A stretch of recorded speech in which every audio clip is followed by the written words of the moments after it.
She thought I'd leave quietly. "You've been here long enough, Mom. It's probably time to think about moving out." Jake said it so casually that for a second I honestly thought I had misunderstood him. The spoon stopped halfway to my mouth. The oatmeal in my bowl had already gone lukewarm, but I hadn't noticed. Morning light spilled across the kitchen table, soft and gold, touching the same old scratches in the wood that had been there since Jake was a boy. Outside, the wind moved through the maple tree in the yard, and somewhere in the distance, a dog barked twice before falling silent. Inside the kitchen, though, everything had gone still. I looked at my son. He stood near the counter in his pressed work shirt, one hand wrapped around a coffee mug, the other resting against the chair his father had built decades ago with his own hands. Jake's face was calm, too calm. No shame, no hesitation, just the detached expression of a man announcing a scheduling conflict. At the sink, his wife Rebecca kept rinsing the same spotless glass over and over again, her back half turned toward us, as if she had suddenly become very interested in dishwater. "I'm sorry," I said, my voice quiet but steady. "What exactly did you say?" Jake sighed of the way impatient people do when they think they're being forced to repeat something obvious. "I said we've been talking," he replied, "and we think it would be better if you found somewhere more suitable, somewhere easier. Maybe one of those senior communities with amenities and support." Support. What a polished little word. People use words like that when they want to disguise the ugliness of what they're doing. I set the spoon down carefully beside the bowl. "Support," I repeated. "Is that what this is?" Rebecca finally turned around, forcing a sympathetic smile that didn't reach her eyes. "Helen, please don't take it the wrong way. We're only thinking about what's best for everyone." Everyone. That word landed harder than it should have. Not what's best for me, what's best for everyone. I folded my napkin and placed it on the table with deliberate care, because if I moved too quickly, I wasn't sure my hands would stop shaking. "And when," I asked, "did this become everyone's decision?" Jake shifted his weight and took a sip of coffee. "Mom, come on, don't make this harder than it has to be. This house isn't really practical anymore. We need more flexibility. The layout doesn't work for the kids, and Rebecca and I have been talking about renovating, maybe opening up the downstairs, building a home office, creating a rental suite." "A rental suite?" I said. He paused. "That's one possibility." I let my eyes drift slowly around the kitchen. The yellow walls I had painted myself one summer while Tom patched the ceiling fan. The curtains I had sewn from discount fabric because store-bought ones were too expensive. The small ceramic rooster by the stove, chipped on one side that Jake had knocked over when he was 10 and had cried about for an hour because he thought I'd be angry. This kitchen had held birthday cakes, burnt casseroles, bad report cards, Christmas mornings, whispered apologies, and grief so deep it had turned the air heavy after Tom died. And now my son was speaking about it like it was unused square footage. "I see," I said at last. Jake's shoulders relaxed. He mistook my calm for surrender. That was his first mistake. "Will help, of course," he added quickly, clearly relieved I wasn't already protesting. "We can look at places this week, maybe even cover some of the initial costs until you get settled." Until I get settled, as though I were some elderly relative they had kindly taken in out of obligation, as though I had not lived in this house before Rebecca ever knew my son's last name, as though I had not buried my husband from this very living room, as though this home had not been mine long before it ever became convenient for them. I stood slowly, picked up my bowl, and carried it to the sink. Rebecca stepped aside without meeting my eyes. "You've clearly thought this through," I said. Neither of them answered. That silence told me everything. This wasn't a discussion. It wasn't concern. It wasn't love wrapped in awkward words. It was a decision already made, a plan already moving, and all that was left now was for me to cooperate quietly enough to make them feel decent. That evening, after dinner dishes had been cleared and the television murmured faintly from the den, I sat alone in the living room with the blanket folded over my knees.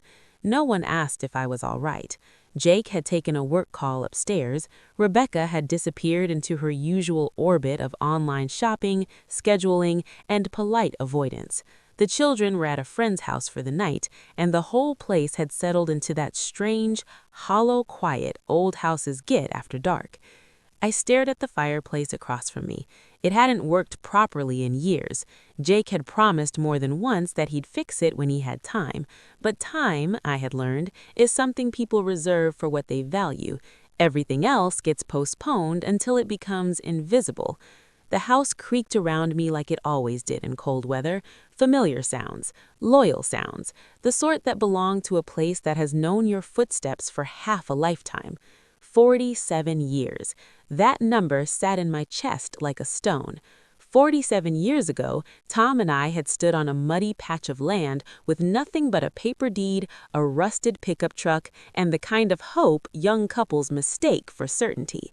We had no contractor, no architect, no wealthy parents to bail us out, just borrowed tools, stubborn hands, and a belief that if we worked hard enough, we could build something solid enough to hold a family. And we did, board by board, paycheck by paycheck, season by season. I remember mixing cement in the July heat while Tom measured out the frame with a tape measure that kept snapping back too fast. I remember hammering nails until my palms blistered raw. I remember standing in the unfinished nursery while 8 months pregnant, crying because the wallpaper had gone on crooked and I was too tired to peel it back off. Tom had laughed, kissed my forehead, and said, "Then our boy will grow up in a room made by human beings instead of perfection." That was Tom. He believed flaws were proof of love. The hardwood in the hallway still dipped slightly near the stairs because we'd installed it ourselves after a week of arguments and 2 boxes of bent nails. The porch leaned just enough to notice if you'd lived there long enough. The kitchen floor had 1 tile darker than the others because I'd misjudged the glaze and couldn't afford to redo it. None of it was elegant. All of it was ours. Or it had been. I sat there until the room grew colder, my hands folded still in my lap, and let the truth settle properly. They didn't need me. That was the heart of it. Not the stairs, not the plumbing, not my comfort, not my age. They had simply reached the point where my presence no longer served their plans. I wasn't furious yet. Real hurt comes before anger. It arrives quieter, heavier. It feels less like fire and more like dust slowly gathering over something once precious.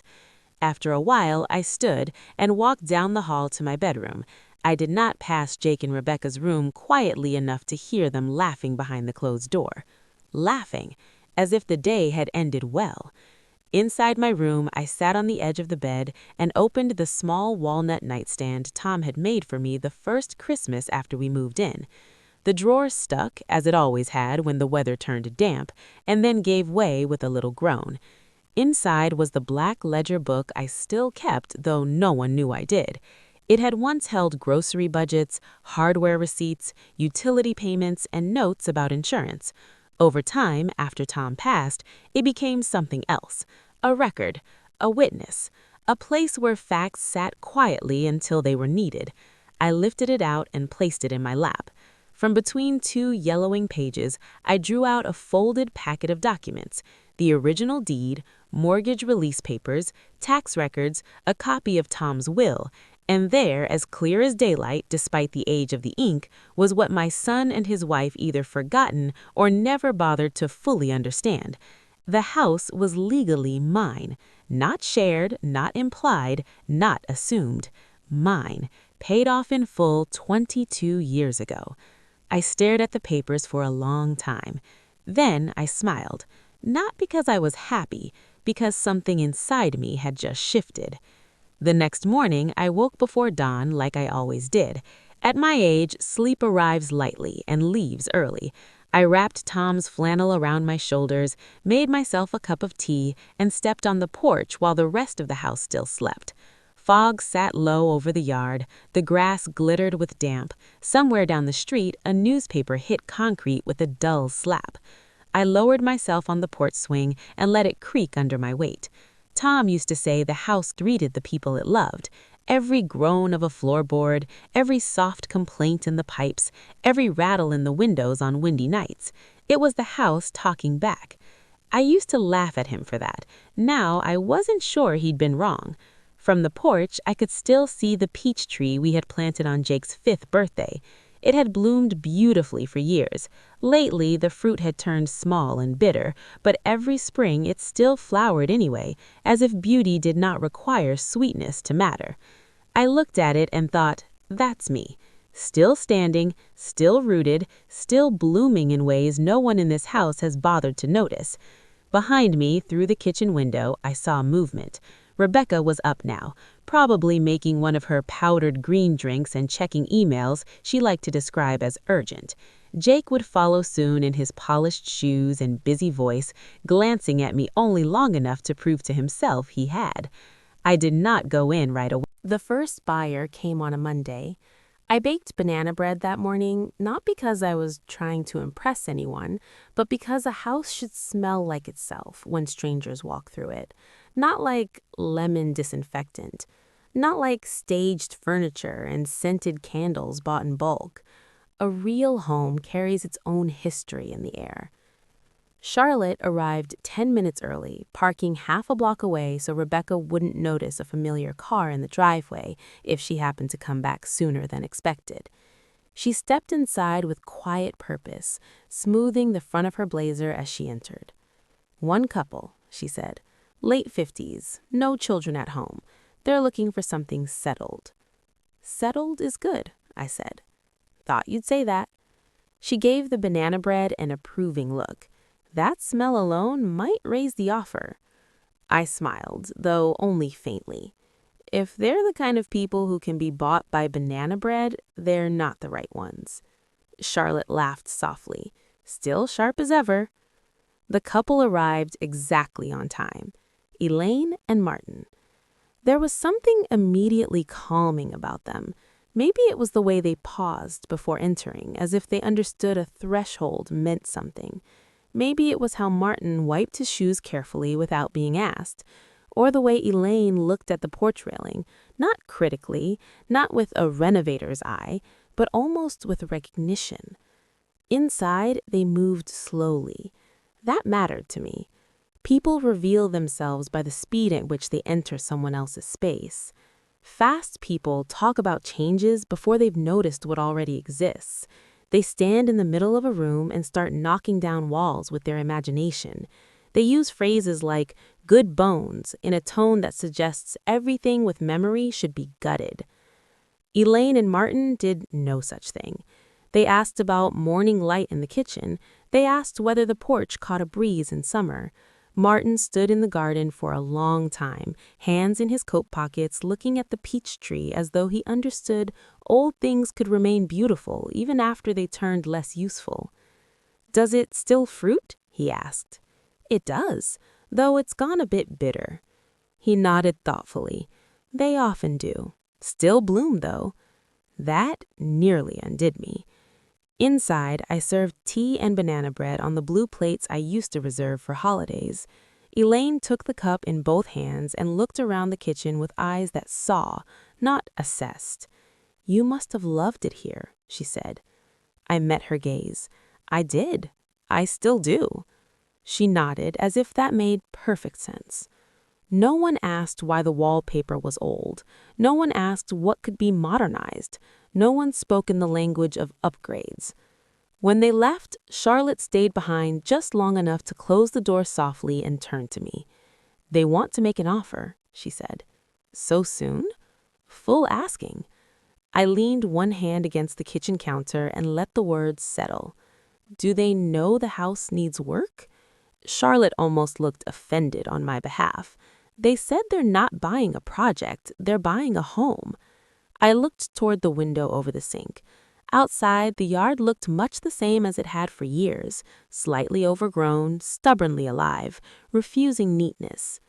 "Let's wait a day," I said quietly. Charlotte tilted her head. "To consider?" "To be sure they deserve it." Her expression softened. "All right." But in my heart, I already knew. Over the next 3 days, 2 more inquiries came in. The first was a younger couple who stepped into the living room and immediately began discussing how the downstairs could be opened up. The man used the phrase, maximize value, before he had even taken off his coat. The woman stood in the hallway and said, imagine this with polished concrete and floating stairs. No. The second interested Charlotte because the offer was above asking, but it only took 5 minutes for me to reject him. He was a developer in expensive shoes who spoke of the house as though it were an inconvenience standing on profitable land. You could do something incredible with this lot, he said. I looked him dead in the eye. Someone else already did. Charlotte nearly smiled. After he left, she closed her folder and said, I assume that's a no. That is a no spoken in every language I know. She laughed then, properly, and for the first time in days, I felt something almost like lightness. Meanwhile, inside the house, Jake and Rebecca were planning a future that no longer existed. I heard them in fragments. A contractor's name over breakfast, countertop samples spread across the dining table one evening, Rebecca scrolling through pictures of bright modern kitchens with islands the size of small boats, Jake talking about property value as though memory had no market influence. They did not know the floor beneath them was already shifting, and I said nothing, not because I was afraid, because silence, when properly placed, has power. One afternoon, while they were both out, I opened the hallway drawer I hadn't touched in years. It stuck at first, swollen with time and humidity, then gave way with a wooden sigh. Inside lay the paper trail of motherhood. Canceled checks, receipts, folded notes, bank statements with yellowed edges. I sat on the floor and went through them one by one. $5,000 for Jake's first car, $12,000 towards student loans, $8,400 for the down payment when he and Rebecca were just trying to get ahead. Emergency plumbing repairs, a hospital bill, summer camp fees for the children, a short-term loan he had once sworn would only be needed for a month. None of it had ever come back. That was not what hurt. I had never expected repayment. No, what hurt was seeing in neat lines of ink and dates how long I had translated love into rescue, how many times I had patched over cracks before anyone else even noticed they were there, how often my role in their lives had become not mother, not woman, not person, but resource. I held one of the checks between my fingers and thought, this is how disappearance happens. Not all at once, not dramatically, quietly, in errands, in support, in being dependable enough that no one bothers asking what it costs you. By the time I closed the drawer again, I did not feel sad. I felt clear. That clarity stayed with me the next morning when Rebecca cornered me in the kitchen again. She was standing by the counter with her protein shake, dressed for somewhere expensive and unnecessary, her phone face up beside her. So, Jake and I were thinking we should start touring a few places this weekend, just to give you options. I poured hot water into my mug without looking at her. How thoughtful. She missed the edge in my voice, or pretended to. There's one in Brookstone Heights that's actually lovely. Private courtyard, wellness classes, transportation. I turned then. You do understand that you keep speaking as though I have already agreed to leave. Her expression hardened just slightly. Helen, this doesn't need to become a battle. No, it became one the moment you mistook my patience for permission. She crossed her arms. You are making this far more personal than it is. That was almost funny. How old are you, Rebecca? The question caught her off guard. 43? At 43, I said, if someone had suggested you should be relocated for convenience, would you have called it practical? Her mouth tightened. That's not the same. It is exactly the same. You simply believe age changes dignity. For once, she had nothing polished left to say. She picked up her shake, her keys, her offended expression, and left the room. I stood there alone, listening to the front door close. Then I took a slow sip of tea and thought, good, let her be uncomfortable. Comfort had been built here on my labor for long enough. The formal offer from Elaine and Martin came in on Wednesday. Full asking, flexible close, no demand for cosmetic concessions, no nonsense. Charlotte brought the paperwork herself, slipping in during the hour Jake was usually buried in conference calls, and Rebecca was out collecting a life that looked effortless from the outside. We sat at the kitchen table, the same table where I had packed school lunches, paid bills, iced cupcakes, and once sat until dawn waiting for news after Tom's heart attack. Funny how history never announces itself while it's happening. It only glows later, once enough time has passed to make every ordinary thing feel sacred. "They've agreed to your conditions," Charlotte said, scanning the documents. "No immediate demolition, no structural changes for the first year, and they've approved your request for one final morning in the house after closing." I ran my fingers over the paper. One final morning. Not a dramatic demand, not a sentimental tantrum, just the right to say goodbye without an audience. "Good," I said. Charlotte studied me for a moment. "You're very calm." "I'm very decided." "That's not always the same." "No," I admitted, "but it is today." I signed each page carefully. No trembling hand, no hesitation, no need to reread the places where my name appeared. When I reached the final signature line, I paused, not because I doubted myself, but because I suddenly remembered another signature years ago on a warm afternoon in 1974. Tom standing beside me under a tree, a folded newspaper balanced on the hood of the pickup truck, a cheap pen skipping slightly on the paper. His grin when the deed was done. "It's ours," he had said then, with the wonder of a man who had never owned anything bigger. The taxi dropped me at a small inn off Route 18 just before noon. It wasn't much to look at. 2 stories, chipped white paint, a narrow lobby with artificial flowers on the desk, and a manager who had mastered the art of not asking questions. That alone made it feel like luxury. I checked in under my maiden name, Helen Grant. I hadn't used it in years, but seeing it written on the register stirred something in me. Not rebellion, recognition, as if some part of the woman I had once been had been waiting quietly in the wings, patient enough to survive neglect. My room was plain. A bedspread in a faded floral print, a lamp that buzzed faintly when switched on, curtains the color of weak tea. There was a small desk by the window and a television mounted too high on the wall. I loved it immediately, not because it was beautiful, because it was neutral.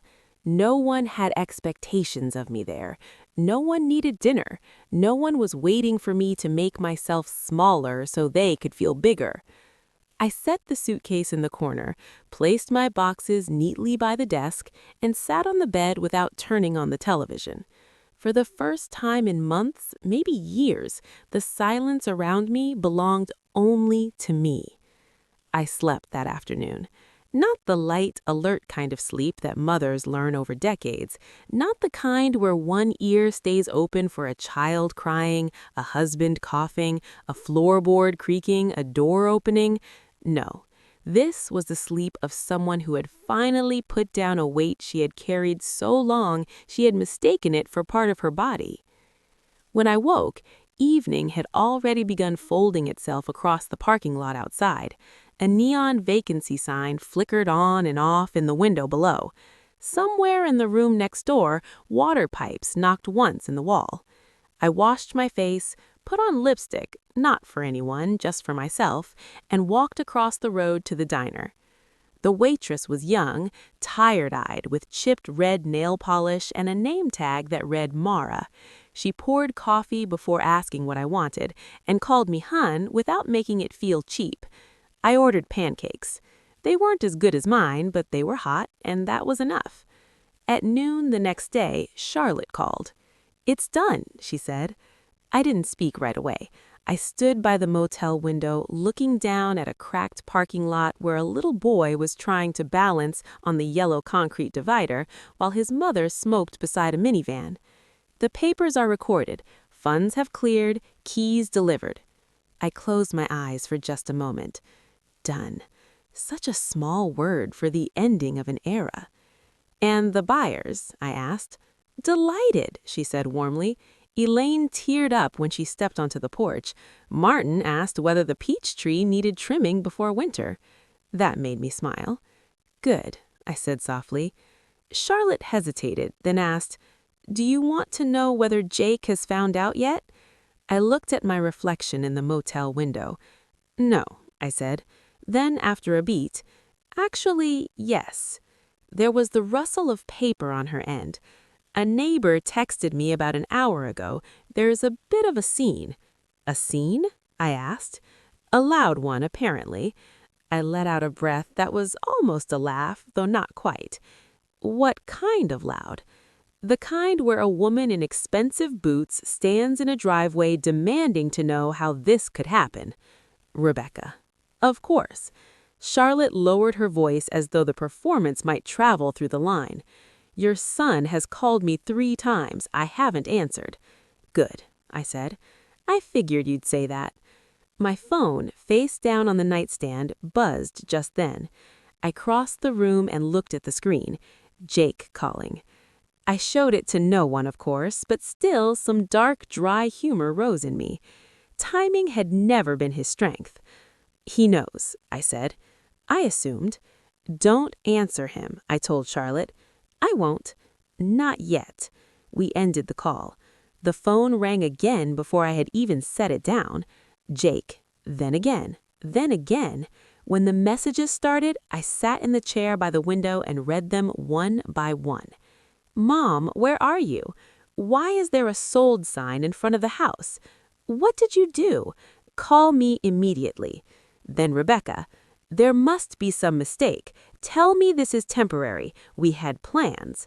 I actually laughed at that. Not loudly, just once, under my breath. Plans. Everyone always has plans for your life when they don't respect your right to lead it yourself.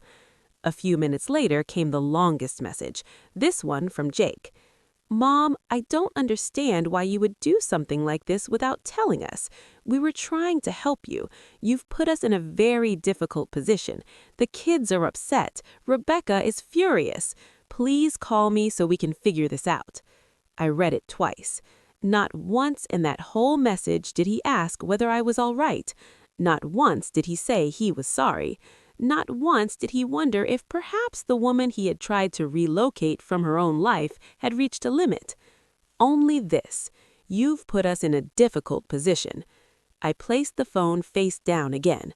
No, Jake, you built your position yourself. That evening, I opened the bottle of wine I had packed years ago and never touched.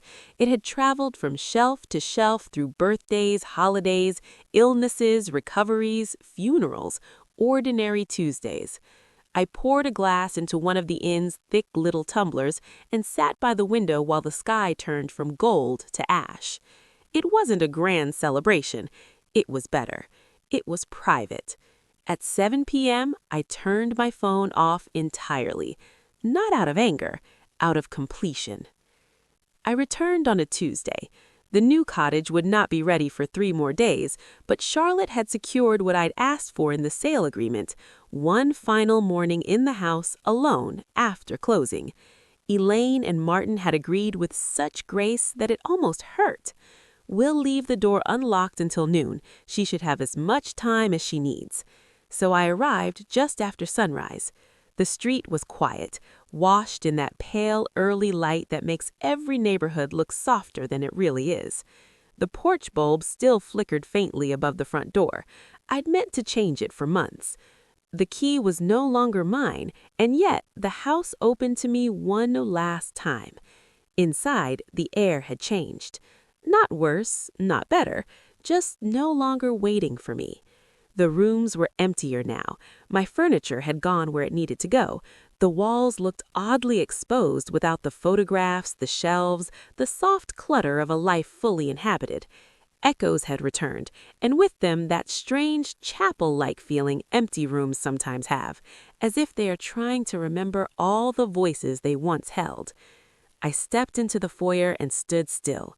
47 years. A child's first fever, a husband's last breath, Christmas mornings, unpaid bills, sewing hymns, fights, laughter, phone calls that changed everything. Pies cooling on windowsills, silent grief at midnight, ordinary weather. All of it still there in some invisible form, clinging to corners and thresholds. I walked first to the kitchen. Of course I did. The light came in just the same across the sink, the floor still dipped half an inch near the pantry. The mark where Jake had once dropped a wrench was still in the table leg, though the table itself was gone. I ran my hand across the empty space where it used to stand. I did my best, I whispered, though I wasn't sure whether I was speaking to Tom, the house, or the woman I used to be. Then I heard movement behind me. I turned. Jake was standing in the doorway. For one strange second, neither of us spoke. He looked awful. Not dramatic movie awful, real awful. Pale, unshaven, shirt wrinkled as if he slept in it or not slept at all. His eyes had that bruised look people get when shock and pride have been fighting all night. "Mom," he said. I straightened slightly, though I had no need to perform strength. It was already there. "I didn't know you'd be here," he added. "I asked for this morning." He gave a short nod. "Charlotte told me." Of course she had. Probably after the sale was irreversible, which is exactly right. He stepped further into the kitchen, then stopped again, as if he suddenly understood that even now, even after everything, he was still entering a space that needed permission. "You sold it," he said. It wasn't a question. "Yes." "You without telling us?" I looked at him steadily. "It wasn't yours to be told." He flinched. Not outwardly, not enough for anyone else to notice maybe, but I noticed. Mothers always notice where the truth finds its mark. He looked away first. "Do you have any idea what this has done?" he asked finally, voice tight. I stared at him. "Yes," I said, "I do." He opened his mouth, ready with whatever explanation pain had assembled for him overnight, but I did not let him get there first. "I know exactly what it feels like," I continued, "to stand in a room that was once yours and realized you've been reduced to an inconvenience in it." His face changed then, slightly, but enough. "That's not what we meant," he said quickly. "No," I replied, "you never meant anything fully. That was the problem." He drew in a breath, sharper now. "We were trying to help." "Whom?" He hesitated. There it was. The pause, the empty space where honesty was supposed to be. I took 3 weeks after Jake's letter, Rebecca finally called. I almost didn't answer. Not because I was afraid of what she'd say.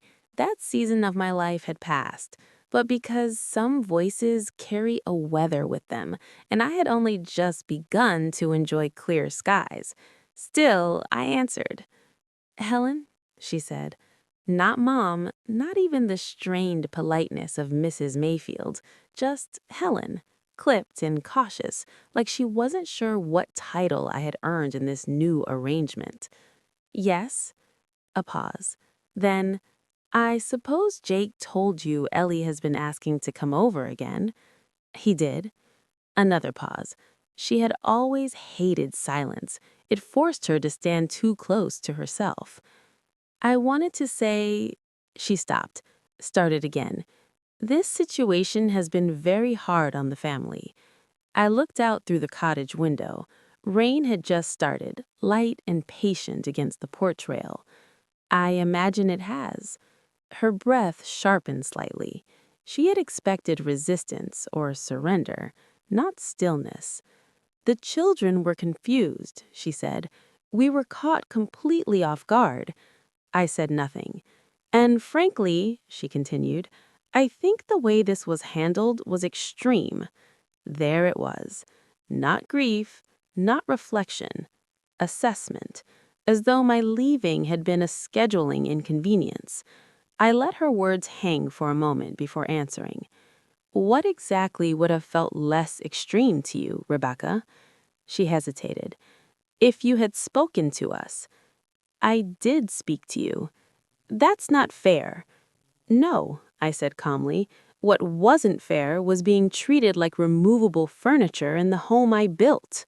She exhaled loudly through her nose, a sound I knew well. the sound of someone rearranging blame. We were trying to plan responsibly. For yourselves. For everyone. I almost smiled. There are people who say everyone when they mean the people whose comfort matters. The rain tapped softly at the window. "I'm not calling to fight," she said. "No," I replied. "You're calling because the result didn't favor you." That silenced her. For a rare and almost impressive moment, she had nothing ready. Then, in a cooler voice, she said, "Jake is trying very hard." "I know. And Ellie adores you." "I know that too." Another pause. Then, more quietly, "She keeps asking why we made you sad." That one landed. Not because I wanted it to, because children, unlike adults, often walk straight through the center of truth without realizing it's guarded. Rebecca's voice lost some of its polish after that. I don't know what to tell her. I sat down slowly in the chair by the window. "Tell her this," I said. "Tell her grown people sometimes confuse convenience with love, and that when they do, they hurt others without meaning to, but hurt still counts." Rebecca didn't answer. I wondered if she was crying, then decided it didn't matter. After a while, she said, "You think very badly of me." I considered that. "No," I said, "I think very clearly of you." The line went quiet. When she spoke again, the edge was gone. "I did think the house would become ours," she admitted. There it was, at last, the clean, hard center of it. Not decor, not safety, not stairs. Ownership. I closed my eyes briefly before answering. "Thank you for saying that," I said. She gave a brittle laugh. "I don't know if that's an absolution." "It isn't." We stayed on the phone another minute or two, saying nothing useful. Then she said she had to go. Before hanging up, she added, "Ellie will want to come by Saturday." "She's welcome." When the line went dead, I sat there listening to the rain and felt something unexpected.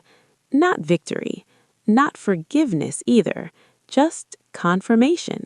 Sometimes closure isn't an apology. Sometimes it's hearing the truth out loud from the mouth that tried hardest to hide it. Saturday came wrapped in sunshine.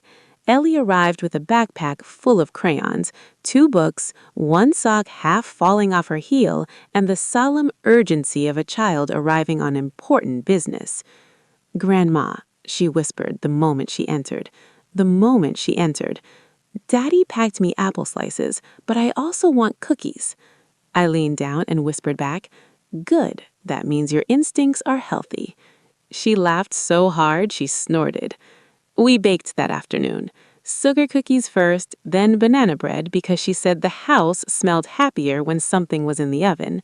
I let her stir too fast, spill flour, and decorate half the cookies with enough sprinkles to alarm a dentist. At some point, while the second tray baked, she wandered into the front room and found the old wooden box I kept on the lower shelf. "Can I open this?" she asked. "You can." Inside were photographs, recipe cards, Tom's watch, a few letters tied with ribbon, and the sealed envelope with her name on it. She reached for that one first. "Not yet," I said gently. She looked up. "Why?" "Because some things are meant to find you when you're older." She accepted that more easily than most adults would have. Instead, she picked up the photograph of Tom standing in the yard with a hammer in one hand and sunlight on his shoulders. "Who's that?" she asked. "Your grandfather." She studied the picture. "He looks nice." He was. "Did he build the house?" "He did, with me." That pleased her enormously. "You built a whole house?" "Yes." "Like from nothing?" "Almost." She stared at me with open admiration, the kind untouched by adult hierarchy or convenience. "That's amazing," she said. I smiled. Children can hand you back pieces of yourself without even knowing they were missing. Later, after lunch, she sat cross-legged on the floor, drawing while I folded dish towels. "Grandma?" "Yes?" "Were you scared when you left?" My hands stopped for just a second. Children ask the question under the question. Adults dance around it wearing better shoes. "A little," I said. "Then why did you do it?"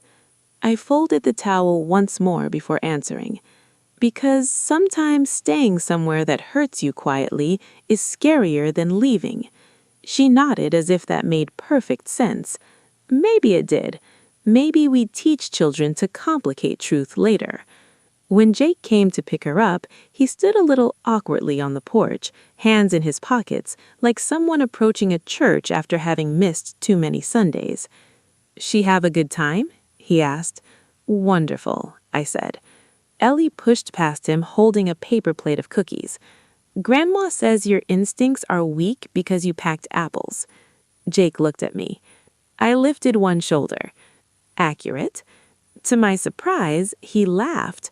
A real laugh, not polished, not performative. It changed his whole face. Before leaving, Ellie hugged me around the waist and whispered, "I like it here because nobody's mad in the walls." I held her a little tighter after that.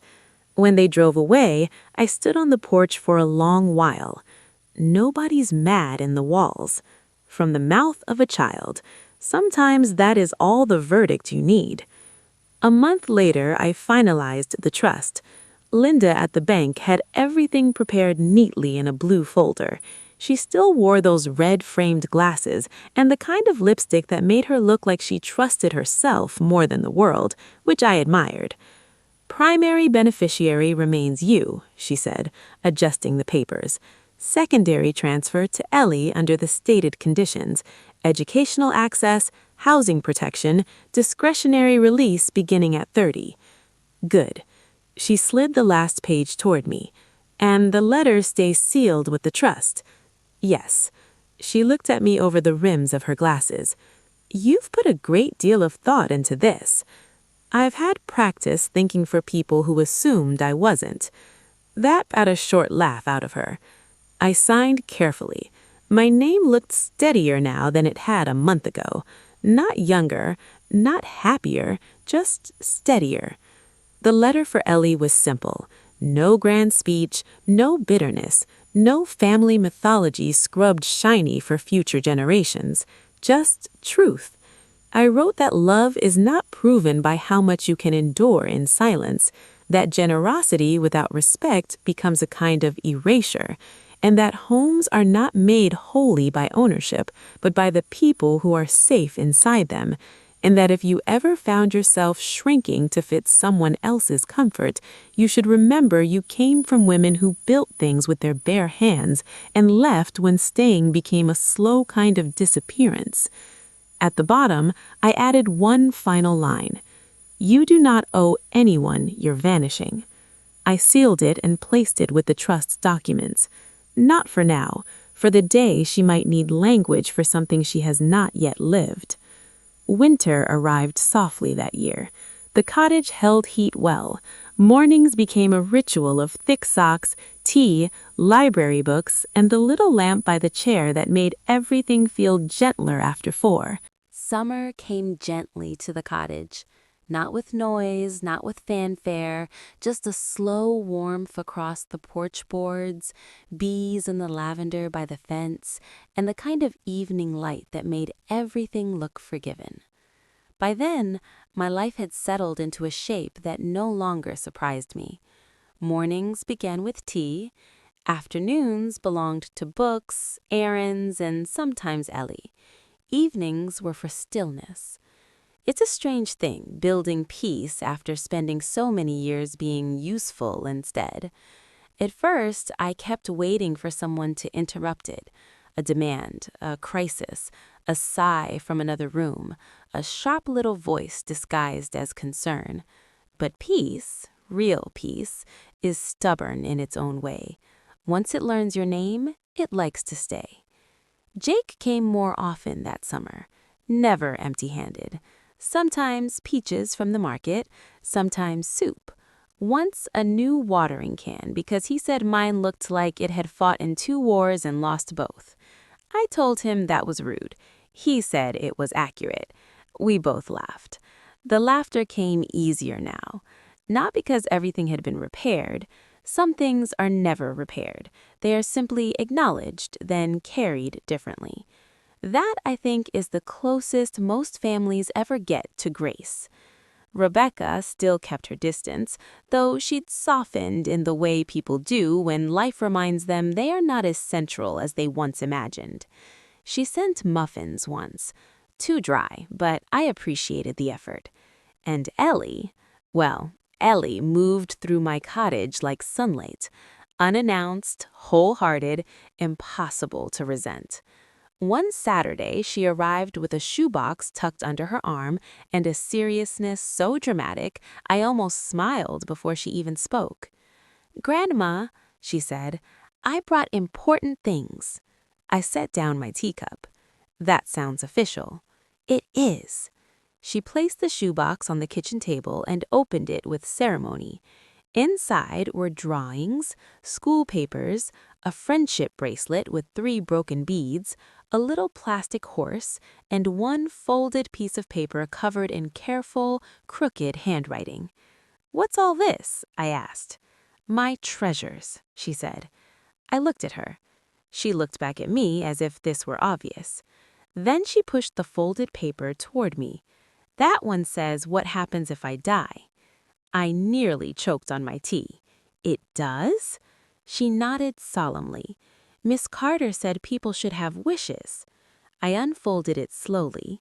In purple crayon with several misspellings and a great deal of confidence, it read, "If I die, Grandma gets my horse and my blue sweater and my shiny rocks because she knows how to keep important things."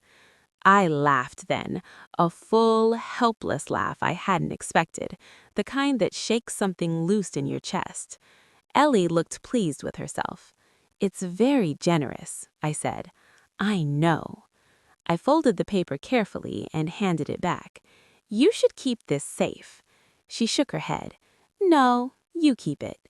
Something in my face must have changed because she suddenly grew softer. "You keep important things the best," she repeated. I didn't answer right away. Instead, I reached across the table and tucked a loose strand of hair behind her ear. "All right," I said quietly. "I will." Later that night, after she'd gone home, I placed her note in the drawer beside the sealed envelope and the trust papers. Not because they belonged together in value, because they belonged together in meaning. Inheritance is a funny thing. People think it's land, money, jewelry, titles on paper. But the truest inheritances are much smaller and far less tidy. A sentence someone says that saves you years later. A recipe card with stains on the edge. A porch light left for you on. A door that opens without resentment.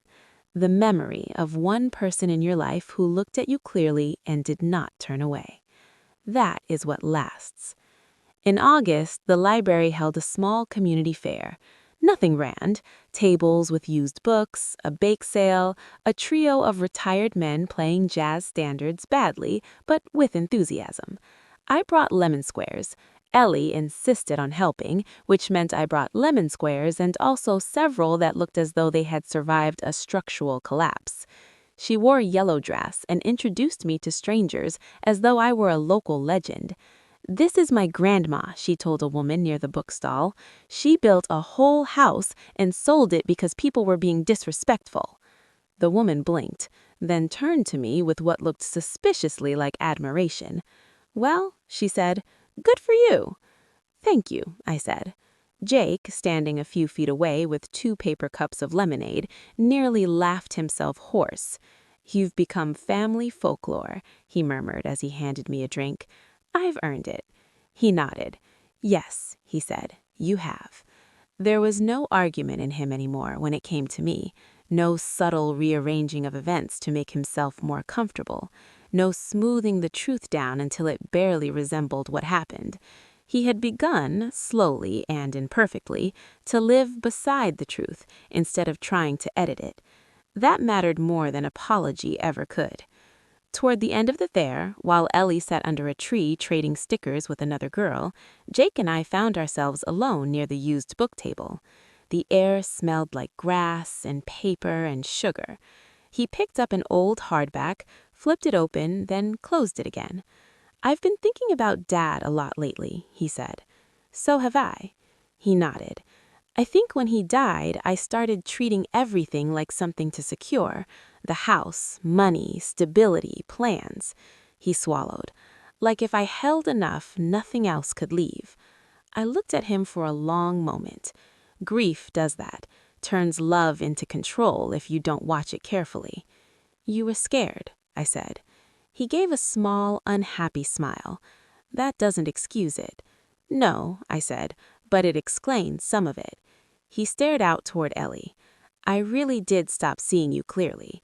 "I know." The words were simple, not sharp anymore, just true. He looked at me then, eyes tired but open. "Thank you," he said. "For what?" "For not letting me stay that way." That settled some way deep, not like triumph, like completion. I touched his arm once, briefly. "Try to do better with her," I said, glancing toward Ellie. "Children learn what love looks like by how we make room." He nodded. "I will." And I believed him. Autumn returned with cooler evenings and longer shadows. By then, the cottage had become more than a refuge. It was mine in the deepest sense. Not ownership, belonging. The chair by the window held my shape. The kettle whistled at the right moment. The floor by the sink creaked once in winter and not again. The hydrangeas had grown fuller. The neighbor finally introduced herself properly. I had favorite apples at the market and a preferred table at the library reading circle. A whole life made of ordinary things. That is the trick no one tells you when you're younger. The grand moments are not what save you. The daily ones do. One evening in late October, rain pressed softly against the windows, and I found myself opening the drawer where I kept the papers. Ellie's crayon note, the trust documents, my letter to her. I held the sealed envelope in my hands for a long time. Then, for no reason other than instinct, I wrote one more note and slipped it inside. Just a few lines, not dramatic, not final in any theatrical way, only this: "Ellie, there may come a day when you are asked to stay small for someone else's comfort. When that day comes, remember, kindness is not surrender, love is not silence, and leaving is not failure. You come from builders. You come from women who know when a thing is worth saving and when they themselves are. Love, Grandma." I sealed it again and placed it back in the drawer. Then I turned off the lamp and sat in the dark for a while, listening to the rain. There was no sadness in it, only certainty. Years later, because the best endings are never really about one season, but about what survives many, I was gone before Ellie read the letter. Not suddenly, not cruelly, just the way leaves let go when they're ready. By then, she was grown enough to understand that love can be deep without being loud, and that courage does not always look like battle. Sometimes it looks like a woman in sensible shoes signing papers with a steady hand. Sometimes it looks like a small cottage full of books. Sometimes it looks like refusing to disappear. Jake gave her the envelope on the day she turned 30. He told her it had been waiting, that some things are meant to arrive only when the soul has enough shelf space to hold them. She sat on the porch of her own apartment to read it, a quiet place with 2 chairs and plants she kept forgetting to water. The city moved below her. Evening light touched the paper, and as she read, she cried not from sorrow, but from recognition. Because by then she had already met the world, already learned how often women are asked to make themselves convenient, already mistaken endurance for love once or twice, already felt the first sharp sting of being overlooked. And there, in my handwriting, was the map back to herself. Jake told her later that when she finished reading, she smiled